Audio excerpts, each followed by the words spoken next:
और सबसे बड़ी बात कि अब कर्मकांड और अंधविश्वास पर भी सवाल खड़े कर रहे हैं। जो पहले कभी डरते थे, ये डरते थे कि अरे हमने अगर सवाल कर दिया तो कहीं तबीयत खराब ना हो जाए, कहीं घर में कोई प्रॉब्लम ना आ जाए, कहीं रास्ते चलते एक्सीडेंट ना हो जाए। तो द्रौपदी मुर्मू जी एक योग्यता के साथ उस कुर्सी पर बैठती है, लेकिन वो तब तक नहीं बैठ सकती जब तक के पुरोहित पंडित उनको शुद्धिकरण न कर दे, यानी कि वो उनको इस लायक करेंगे तब वो वहाँ बैठेंगी। बहुत लंबे लंबे रास्तों को आज सिकोड़ दिया, छोटा कर दिया है। वो विज्ञान ने किया, धर्म ने नहीं किया, मंदिरों ने नहीं किया, पंडित पुजारियों ने नहीं किया है। आज यहाँ से आप दुनिया के किसी भी व्यक्ति से आप मोबाइल के माध्यम से जुड़ सकते हैं, सोशल मीडिया फेसबुक ट्विटर के माध्यम से पूरे विश्व के लोग आपस में कनेक्ट हो रहे हैं। तो ये किसी भी पंडित पुजारी ने नहीं किया है या धर्म ने नहीं किया है, ये विज्ञान ने किया, और वो इसी विज्ञान को रात दिन कोस करके धर्म का महिमा मंडन करते हैं।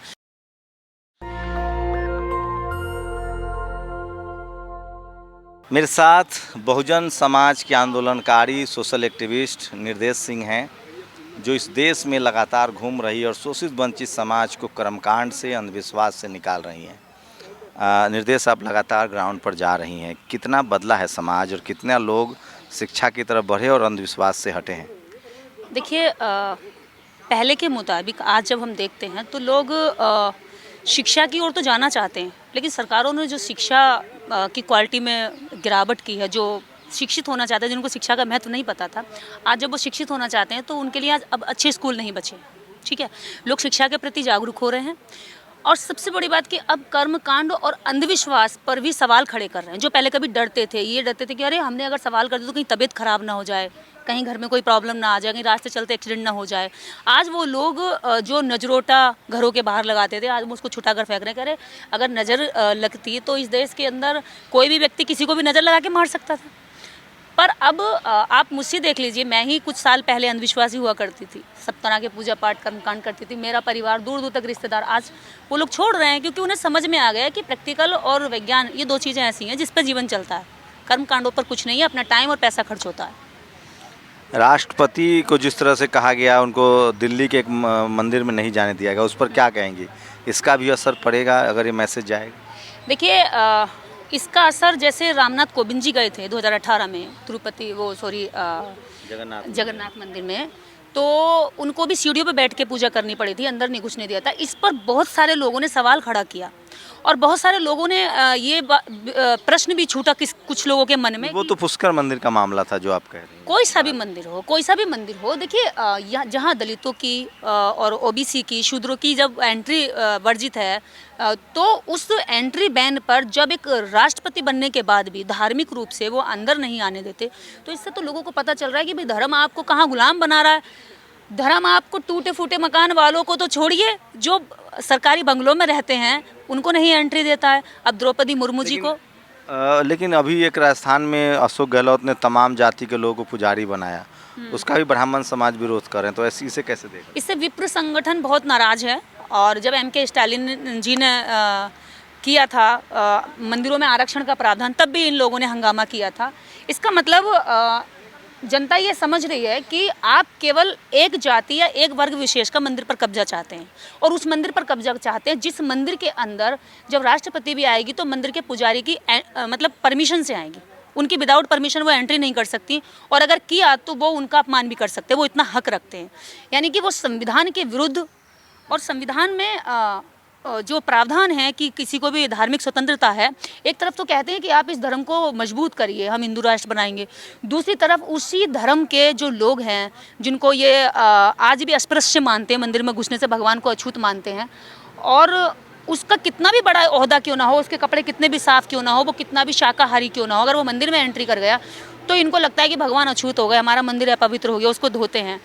ऐसी सोच वाले धर्म के अंदर लोग पलायन नहीं करेंगे तो फिर कहाँ जाएंगे? वो छोड़ेंगे, उनको जो सम्मान चाहिए, जहाँ सम्मान मिलेगा वो वहाँ चले जाएंगे। और जब चले जाते हैं तो ये उनको गालियाँ देते हैं, उनको अपमानित करते हैं कि भाई तुम तो बिकाऊ लोग हो, छोटे छोटे लालच में तुम लोग चले जाते हो।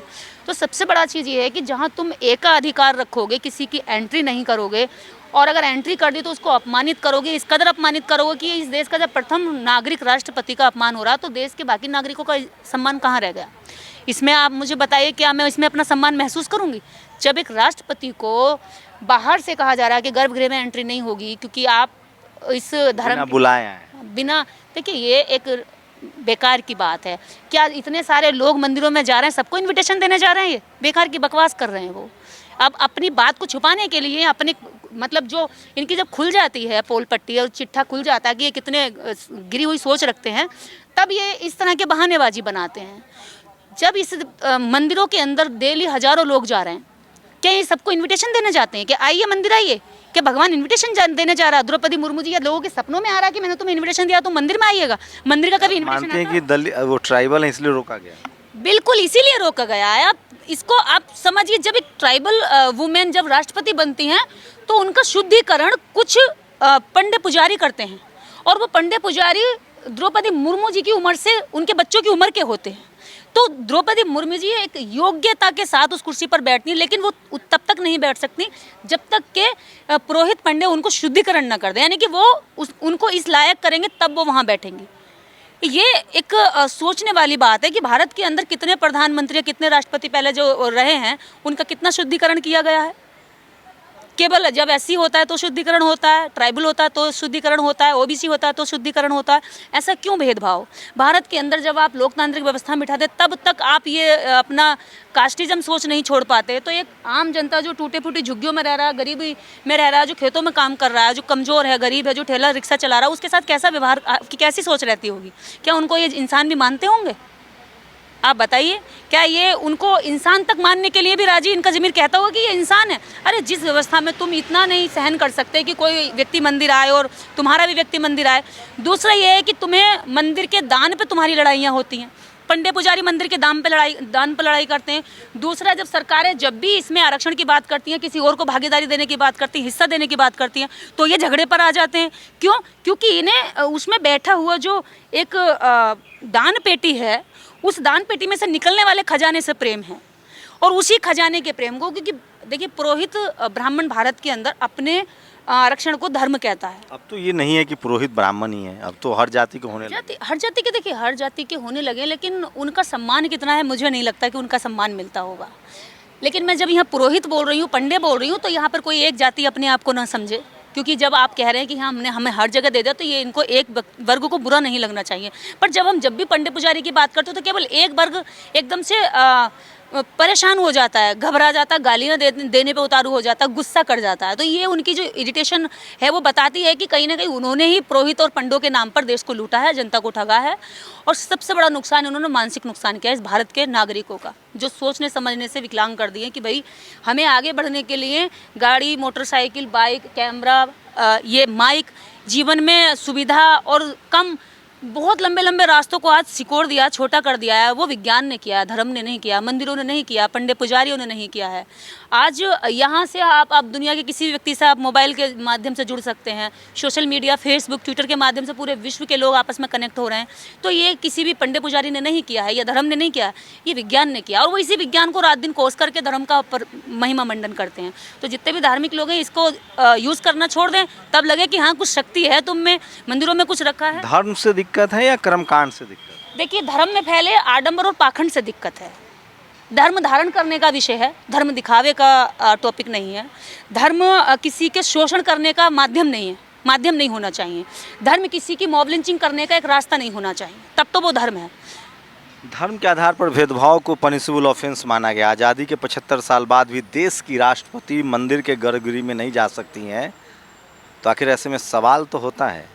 और पुजारी ने डंके की चोट पर कहा है बीबीसी की एक रिपोर्ट में कि हमने उन्हें बुलाया नहीं था, और अगर वो अपनी मर्जी से आई हैं तो हम उन्हें गर्भगृह में नहीं जाने देंगे।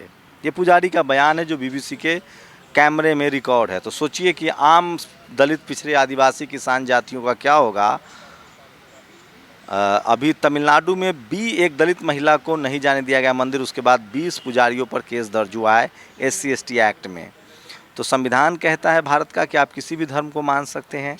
धर्म के आधार पर भेदभाव, जाति के आधार पर भेदभाव पनिशेबल ऑफेंस है। लेकिन इस देश में जब ऐसे समय में जब धर्म के नाम पर सरकारें चल रही हैं और उसमें हिंदू कही जाने वाली बाकी कम्युनिटी के साथ भेदभाव हो रहा है, आप बताइए उनके साथ भेदभाव धर्म की वजह से हो रहा है या जाति की वजह से? आपकी प्रतिक्रिया बहुत ज़रूरी है। शंभू कुमार सिंह, नेशनल दस्तक, दिल्ली।